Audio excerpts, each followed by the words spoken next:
Hi, this is Etienne de la Bouissie with the Art of Liberty Foundation, and I'm coming to you from Sedona, Arizona, where next weekend, November 3rd, 4th, and 5th, we're going to be producing an event called Liberty on the Rocks Sedona. It will be both a live event and available for live stream.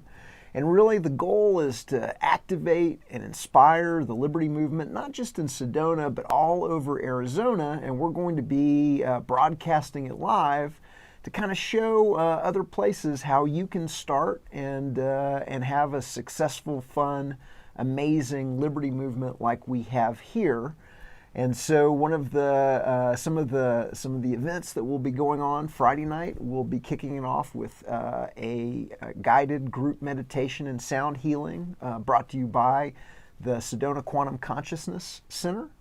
And then we're going to be having a VIP dinner with the speakers and the artists, for the people that are VIPs and go VIP. And then at 8 o'clock, we're opening it up for a live concert by Grant Presence Elman. And then late night, we're going to have DJ Justin Joy dropping beats as well. And that'll be at the Desert Rose Retreat Center in Cottonwood, Arizona. On Saturday, we're going to be moving to Sedona to the Global Center for Christ Consciousness, where we have a full lineup of speakers and workshops and panels, including Ernest Hancock from Declare Your Independence and Freedom's Phoenix, Larkin Rose, the author of The Most Dangerous Superstition and the filmmaker of the new film, The Jones Plantation. We're going to have Ramiro Romani, the founder of Take Back Your Tech and the CEO of Above Phone, talking about Liberty Solutions. I'm Etienne de la Bouissie, the author of Government, the Biggest Scam in History. And one of our speakers is Tall Paul, who is an expert on status and standing. And so I thought we'd bring Paul in to give you guys a little bit of a taste of what you can expect to hear during his presentation. So welcome and thanks for telling us, everybody, what you're going to be talking about on Saturday. Thank you much. Well, let's start off by inviting you to go to your wallet or purse and pull out your driver's license. We're going to talk a little bit about this. You've been tricked and the government is using you, so we're trying to educate people and make them aware of what has happened to them over time. Basically, since the Civil War, Lincoln declared martial law and it's never been undeclared. So we've been operating this country since 1863 under a martial law situation. So a lot of the things that you've experienced in your life, you'll find that once you realize the mission and what they've actually been doing, it's like the movie The Matrix, where Morpheus is telling Neo, it isn't what you think it is, it's something totally different. And the Matrix is everywhere. It's all around you. It's when you go to work, when you go to church, when you watch your television, all of these things. When you pay your taxes. That's right. Yeah, when you pay your taxes, that's a big bump. So if you take a look at that name on those driver licenses that I invited you to pull out, you'll see that that name is spelled in all capital letters. Well, technically, that is not you. And it started from your birth. So when you were born, when you popped out of mom somewhere on planet Earth in a jurisdiction, and there was a document created and put into the public record. Now, when you put something into the public record, it's no longer private. It means it's accessible to anyone on the planet. So when they put that record of your birth into the public record, government agencies have taken some of the data from that document and created another document, which is a SETI K VI constructive trust. It's a technical mouthful, but it technically means that they created a contract entity like a corporation, and they named it with a sound that sounds like your name. In other words, if you take a pen and you write your name in upper and lower case, which is a proper noun, That's we were taught in school. You write that down, and then underneath it you write your name in all capital letters. You can definitely see the difference, but speak them. For instance, one of them would be Paul, and the other one would be Paul. So verbally they sound exactly the same, but lawfully and legally they are two different entities. In fact, there's some Supreme Court cases that specifically indicate that there is a definite distinction or difference between a living man or woman, which is an individual, and a corporation. So in order for the government to manipulate you, and the government is a corporation, by the way, the District of Columbia was incorporated in 1871 after the Civil War. And in doing so, in order to control people, they had to be able to control people through a corporation. So that corporation was created when you were born. Now, there's a maxim of law, which is in Latin, it's disparata non debent jungi, and translated to English, that's dissimilar things ought not to be joined. In other words, paper, like that birth certificate and the name on your driver license, is a fiction entity. It is not you. And the birth record that justifies that you popped out of your mom as a living man or woman, that document exists in the record as well. So what we have is a process which we call establishing status and standing. And what has happened is that you've taken on the moniker or the position as your name being that name on the driver license. And that's when Morpheus in the movie says, they've created a prison for your mind in order to turn you into this. And he held up a copper top Duracell battery. We're the energy that makes their system run. Without our signatures on contracts, they are not contracts. And for instance, if you buy a house and you sign the promissory note, that creates a financial instrument. And that financial instrument can be used in banking, etc. And the same thing happens in the court system. The court system we have now is not constitutional. It's operating under what's called Admiralty Maritime law, or the law of the 7 seas, which is ships and cargo. So they've applied that commercial law merchant law to that fiction birth record that you have, and they are controlling us indirectly through the name. It's way out there. It sounds pretty amazing, but it is what it is. And so when we establish the status and standing in the public record, we're actually just correcting a mistake in the public record. So that public record has everything to do with us. That birth record that has the name in all capital letters, we have become the agent or the signatory for it, because a dead legal fiction piece of paper has no 5 senses and it definitely can't sign its name. So we are the agent for that fiction, and they didn't tell us. This is a trick.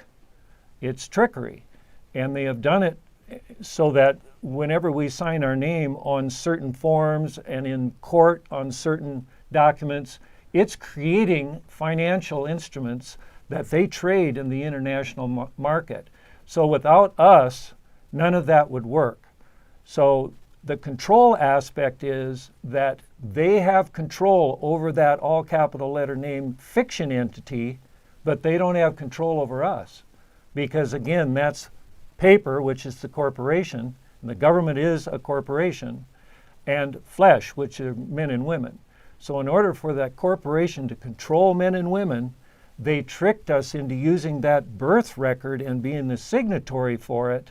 And that's how you, most generally, when something strange happens, you think and go, how can that be? That seems not, it doesn't seem right. It isn't. That's the reason. I mean, your heart is saying that there's a mistake here, but you don't know exactly where the mistake is. So we take it all the way back to the beginning, and we use the evidence of their own records to correct the mistake. They've got you believing that you're that fiction, and all we have to do is use those birth records and correct the record. And we use a process that the court recognizes, and it's called a verified affidavit. And with a verified affidavit, you're actually testifying under oath in front of a notary, and you're stating truth statements. In other words, I was born on a certain day at a certain time in a certain jurisdiction, and the doctor signed the birth record as the witness of the birth, so I am flesh and blood. The government created the other document, which is the all capital letter fiction entity, and you grew up believing that was your identity. So what this is simply a mistake in identity, and because it's about us, we can correct the mistake. So with the truth statements in the affidavit, and then we put the affidavit in the public record, and then we give them 30 days to prove our truth incorrect or wrong. And of course, if we tell the truth, they can't prove us wrong because the evidence is from the record. And we're just saying, well, this is not me, this is actually me. So let's agree to that, and I'm going to go forward as a free man on the land instead of a fiction entity that the government has total control over. So it's a pretty interesting process, and we have classes, and what happens is a lot of people will come to us with pieces of the puzzle. They'll come in and lay all these ideas on the table, and these pieces of the puzzle we can research and see if they fit into our process or not. A lot of times they've been pulled off to the side by some flim-flam people that don't go all the way back to the beginning. My whole mindset on this was that there's got to be a starting point to this. Where is it? So I just rewound back. I used to have a top secret clearance in the military, so I know there's a lot of secrets that are being withheld from the general population. And from your birth, they tricked you into taking the wrong road. Let's say there's a fork in the road. Here's the truth and here's the lies. And they took us down the lie side so they could control us. Not only control us, but profit from our businesses. For instance, if you buy a car and the car is titled in what you think is your name, but you look at the title and you'll find that the name on the title is in all capital letters. That's not your car. That car now belongs to that government trust that they created, the Sestike Vi Constructive Trust. So if they hold the title, they have the collateral. And so a bankrupt corporation doesn't have too much problem getting money to pay its debts when they get us to gift the titles to our purchases to their trust. And of course, they can also tax our cash flow. Look at your checkbook, look at your debit and credit cards. You'll see your name is represented in all capital letters on those documents. So that's not you. That's the government's trust that you're cash flowing through. So they benefit in all aspects. So for instance, you go to court for a speeding ticket or whatever. If you look, you'll find out that they're charging the fiction because the court is a corporation also. It's actually a bank. So when the judge says approach the bench, that means approach the bank, and he's the banker. So he makes the decisions, and you're the one that goes and pays the banker clerk money, and you sign things, and when you do, they can use your signature on those documents as negotiable financial instruments. They even have a CUSIP number. Absolutely. They can track those financial instruments anywhere on the planet through any of the financial systems. They know exactly where it is and exactly how much money it's making. So, yes, it's pretty amazing, and it's saddening because if you get your status and standing corrected, you can then go forward and establish a private fiction entity that you created. Because what's happened is they've tricked you into using theirs. So therefore, we're gifting all those assets into that entity. That's collateral to them. they can pledge that collateral to borrow money from the Federal Reserve or whatever they're doing with finances. This is a huge banking system is what it is. And we're the battery that fuels it. So I think this is really illustrative of what we're trying to focus on at Liberty on the Rocks, Sedona, on November 3rd, 4th, and 5th, which is solutions and how to get yourself out of the crooked government system back on the land under the jurisdiction of the land instead of the Admiralty law. We're also going to be having, is there anything else you wanted to say before I close this out? Well, join. Come and see us. Either come and get see solutions. Yeah, come and find out how to get yourself out of this system. And so we're going to be focused on solutions, whether that solution is how to correct your status and standing, whether that solution is how to create liberty groups in your town or your city or find them in Sedona or Arizona or wherever it is, whether it's technology solutions to encrypt your communications and to help organize your friends and your family and your neighbors into freedom cells or freedom groups, whether that solution is whatever Larkin Rose has got cooking. We're going to be discussing it all at Liberty on the Rocks, Sedona, November 3rd, 4th, and 5th. Friday night at the Desert Rose Retreat Center in Cottonwood. Saturday at the Global Center for Christ Consciousness in Sedona. And then Sunday is a fun day. We're going to be taking people that have never been to Sedona before, or if you're a returning visitor, we're going out on the rocks. We're going to do yoga on the rocks. We're going to have hikes. We're going to show you some of the best food in Sedona at Chocolatery, a vegan cafe. And we're going to be closing it all up that evening with a dinner in Jerome, which is a haunted mining town that literally hangs off a mountain not too far outside of town.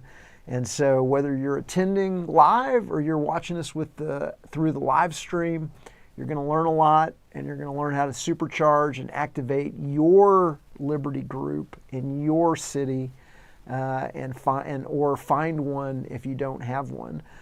Final thing I wanted to say, the website is sedona.artofliberty.org, and I wanted to thank our co-organizers, Humankind, and the Sedona Quantum Consciousness Center for making this event possible.